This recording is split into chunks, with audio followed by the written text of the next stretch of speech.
여러분 안녕하십니까?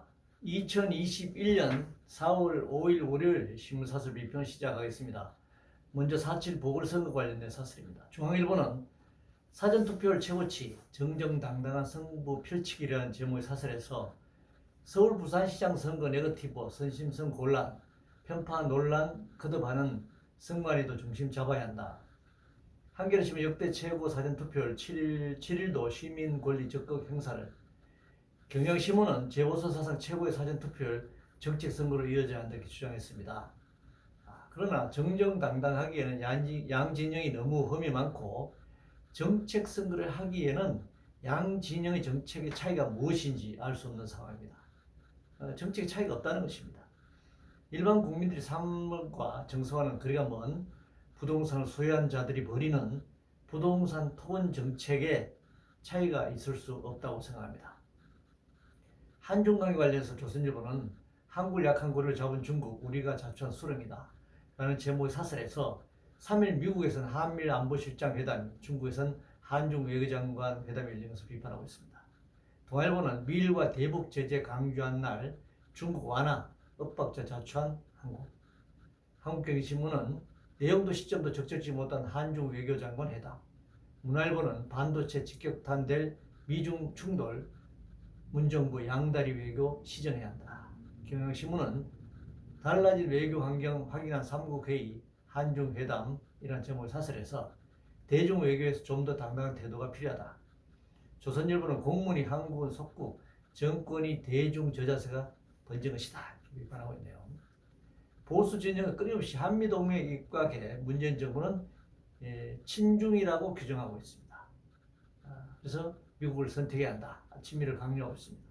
그러나 문재인 정부가 친중이라는 주장은 심리적 측면이 강하고 한미 상호 방위조약, 미군 주둔과 소파 협정, 미국이 전시작전권을 갖고 있는 점, 금융경제 분야에 있어서 미국의 이 주도 관할권 등을 감안하면 한국은 구조적으로 친미 구조인 상황입니다. 심리적으로 뭐 친미냐, 친중이냐와 여부와 상관없이 친미적인 구조로 되어 있다는 것입니다.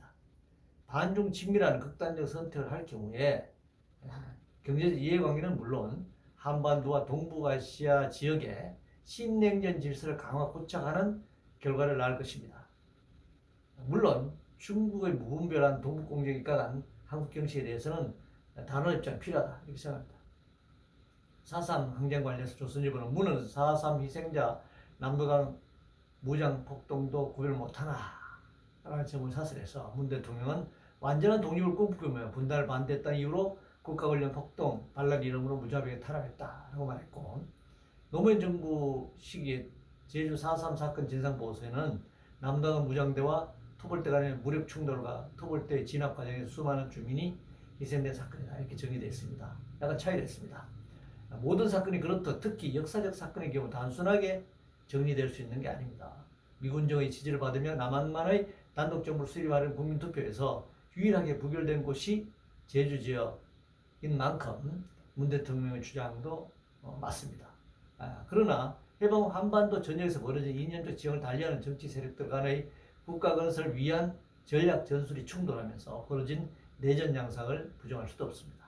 따라서 이번 기회에 정치나 행정적 행사를 놓고 왈가왈부하기보다는 공개된 공간에서 학술적 토론을 전개해 나가는 것이 바람직하다 생각합니다. 5G 관련해서 경향신문은 훌만 남은 세계 첫 5G 2주년 서비스 질 제고 필요하다. 실질적 내용은 없는 외화 내빈의 전형적 모습이죠. 세계 1위만 앞서지 말고 내용을 채워나가는 것이 굉장히 중요하다고 생각합니다. 기술은 어떤 한 가지 특출난 한 가지를 가지고 세계 1위다 이렇게 말하기 어렵습니다. 당연히 종합적이고 총체적인 결과물이기 때문에 그렇습니다.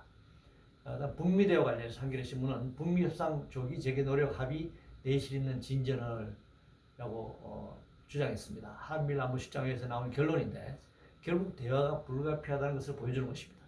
국제정치는 대화로부터 시작하는 것이죠. 하기야 전쟁도 이 국제정치의 연장이기는 하나 가능하면 대화를 통해서 전쟁 상황으로 빠지지 않도록 하는 것이 국제정치에서 굉장히 중요한 방법이다 생각합니다. 백신 관련 중앙일보는 백신 확보에 외교력 네트워크 총동원하라. 제목을 사설해서 코로나 백신 접종률 1.8%에 불과하고 4차 유행 조짐이 있고 백신 제조 물질 확보 특단책을 강구해야 한다 주장했습니다. 총동원 한다고 될 수 있는 상황이 아니죠. 미국, 영국 등 자국에서 연구 개발이 이루어지는 강대국들이 먼저 이것을 백신 확보하기 때문에 약소국 국가들이 백신 확보하기 어려운 것이 현실입니다. 그러나 백신만으로 코로나가 다 잠재워질 수도 없는 것이고 변이 바이러스 계속적으로 발생하는 상황이기 때문에 한국도 백신 개발에 전념해야 한다 생각합니다. 선거와 관련해서 동아일보는 특정 당을 연상시킨다면 내로남불을 쓰지 말라는 선관위라는 제목을 사설해서 현수막 윌슨 문홍 내로남불이라는 표현을 사용할 수 없다고 결정했습니다. 배경신문 내로남불 윌슨 표현도 못 쓰게 하는 선관위 기본권 침해 비판하고 있는데요. 이 정도를 선거관리위원회가 얘기한다면 선거를 중립적으로 관리하는 게 아니라 거의 선거 방해를 하고 있는 것이라고 할 수 있습니다. 금융관련해서 동아일보는 실적 탄탄한 한국금융 코로나 불안 극복 주축적으로 돼야 한다. 이런 점을 사설해서 대출 원리금이 소득의 40%를 넘고 부채가 자산보다 많은 고위험 자영업자 가구도 작년 3월에 비해 76%나 증가했습니다. 자, 그동안 금융화, 세계화 과정에서 노동자, 소비자 그리고 중소 영세 업체를 통해 금융자본의 이 숱한 몫이 어마어마합니다. 따라서 채무자에 대한 지불유예, 이자 감면, 탕감 조치를 해줘야 합니다. 국가가 개입해서 강제해야 합니다. 경기회복 관련해서 한국경제신문은 경기회복 기대 꿈틀 투자 세액 공제 확대로 마련물 부여한다는 제목을 사설해서 대기업 투자 공제액을 1조 원만 늘려도 일자리가 연 3천 개 늘어난다는 연구가 있다 이렇게 주장했는데요. 그럼 공제 1조 원 늘리면 3천 개 늘어나면 10조 원 공제 늘려주면 3만 개, 100조 원 늘려주면 30만 개 이렇게 일자리 늘어나나요? 좀 허구적인 숫자 노름입니다. 대기업이 가진 산일공으로 당연히 해야 할 일이죠. 한국의 경우 재벌 총수 일족들이 쌓아놓은 돈으로 투자해야 합니다. 그렇다고 재벌 대기업이 일자리 늘릴 수 있다 이런 기대를 하기 어렵습니다. 그동안 대기업들은 원청은 계속 일자리를 줄여왔습니다. 손배소송관련해서 한국경제신문은 국가 상대 소송 급적, 정책, 행정, 품질 저하타다 아닌가라는 제목을 사설해서 개인 소송이 2016년 1030건에서 지난해 1419건으로 4년에서 38% 증가했다 지적하고 있습니다. 결국 규제를 둘러싼 자본과 행정부 간의 싸움이 치열해지고 있다라고 하는 것을 말해주는 것이고 한편 자본의 힘이 점점 더 커지고 있다라고 하는 것을 나타내는 것이라고 생각합니다. 고기 연봉 관련해서 매일경신문은 억대 연봉 기업 만드는 강성노조 아니라 혁신이다. 억대 연봉을 만든 것이 혁신이 대기업 연봉을 역대 연봉을 만들었다 그러는데요. 이게 노조를 들먹거리는 웃기는 거지만 대기업 연봉이 억대로 가는 것은 그럼 대기업의 하청 기업들 1차, 2차, 3차, 4차 밴드들의 그런 기업들의 노동력이 왜 이렇게 낮습니까? 이것은 바로 원하청 수탈 구조가 근본적 원인이라고 생각합니다.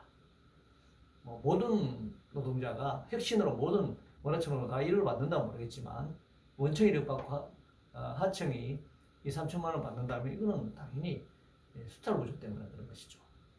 코로나 관련해서 매일경신문은 코로나 확진제 닷새째 500명대 4차 대유행 비상이다.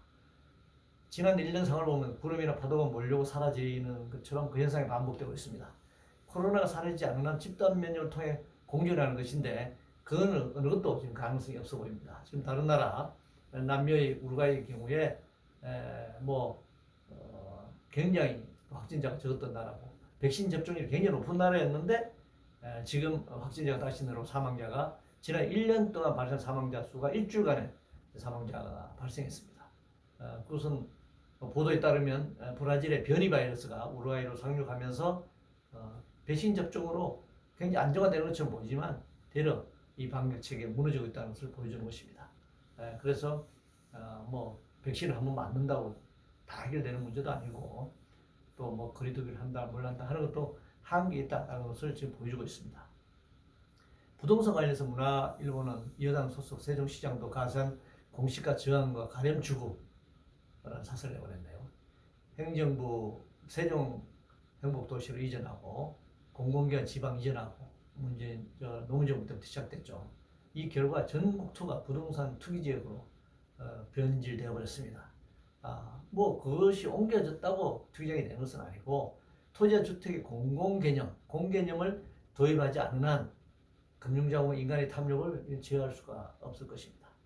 공수처관에서 문화를 이전 규칙으로 기소권 억지, 공수처 폐지 당연히 커졌다라고 주장하고 있는데 예당초 이 공수처는 오래갈 수 없는 기구이고 정권 장비에 따라 변동할 수밖에 없는 운명을 가지고 탄생했습니다. 더 중요한 것은 이 공수처가 이 인력이나 현재 경험 또 수준으로 봤을 때 이 한국의 고위공직자 비리를 수사할 역량이 되지 않는다라는 것이 가장 근본적인 문제라고 생각합니다. 자, 시대의 어른 한겨레 신문은 시대의 어른 최형국 선생의 삶을 돌아볼 때다. 기업가로서 또 교육가로서 최형국 선생의 훌륭한 삶을 우리가 단순히 존중할 수 있다고 생각합니다. 그러나 이걸 평가할 때 봉건적이고 위계적인 존경심으로 추앙하기보다는 평등한 삶을 살다간 인간으로 이렇게 기억되어야 한다 이렇게 생각합니다. 이상으로 2021년 4월 5일 월요일 15사슬 비평을 모두 마치겠습니다.